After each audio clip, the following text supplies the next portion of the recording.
नगरसेवक म्हणून काम केलं होतं आणि त्यांनी केलेल्या कामांना सुद्धा लोक आजही वाहवाही देतात।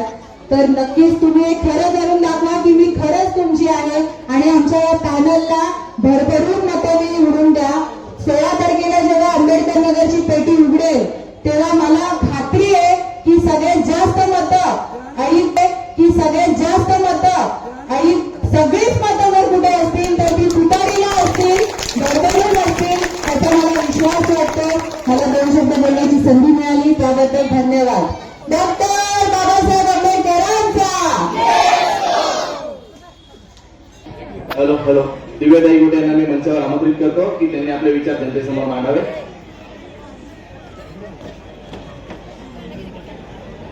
जय भीम सर्वांना।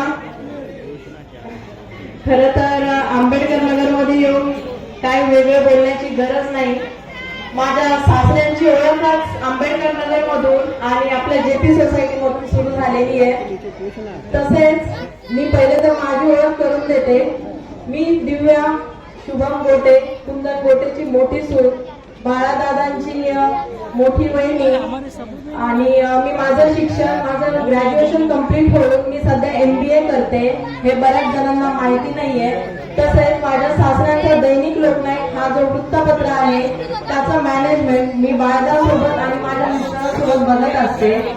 आता एवढी सांगण्याची गरज का पडते?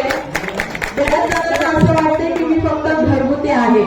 तशातली गोष्ट नाही। मी एका वकिलाची मुलगी आहे आणि कुंदन गोटेची सून सुद्धा आहे आणि दलित पॅंथरचे नेते राष्ट्रीय अध्यक्ष बुद्धभूषण कुंदन गोटेची मी वहिनी आहे। तर असं समजू नका की मला बोलता येत नसेल।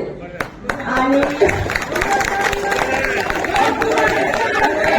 घर सांभाळण्याची गोष्ट माझी आवड आहे आणि ती माझी निवड आहे। मी स्वतः त्या गोष्टीला निवडलेला आहे। ते मला कोणासमोर सिद्ध करायची गरज नाहीये की मी काय करणार आहे आणि कोणासमोर बोलून दाखवायची सुद्धा गरज नाही की मला पुढे काय करायचं आहे। जर एक स्त्री घरातली 4 माणसं जर सांभाळू शकते तर ती बाहेरची समाजसेवा सुद्धा करू शकते आणि बाहेरची माणसं सुद्धा सांभाळू शकते।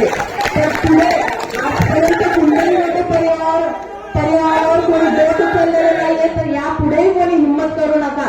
जोपर्यंत बुद्धभूषण कुंदन गोटे हे माझ्या पाठीशी आहेत तोपर्यंत कुंदन गोटे परिवाराला कोणी धक्का सुद्धा लावू शकत नाही। आणि राहिली गोष्ट लोकांचं म्हणणं असेल की सुना पुढे जाऊन बदलतात, यातली गोष्ट नाही। मी जरी त्यांची सून असेल पहिले मी त्यांची भाची आहे। तर या भाजीचं जे नातं आहे ते रक्तातलं नातं आहे, रक्त कधीच बदलत नाही। बस एवढंच बोलते। तुम्ही जो आशीर्वाद कुंदन गोटे परिवाराला या अगोदर दिलेला आहे, बाळादादांना दिलेला आहे, तोच आशीर्वाद तुम्ही मलाही द्या, माझ्या सहकारी उमेदवाराला सुद्धा द्या। एवढीच विनंती करते, एवढे बोलते। जय भीम।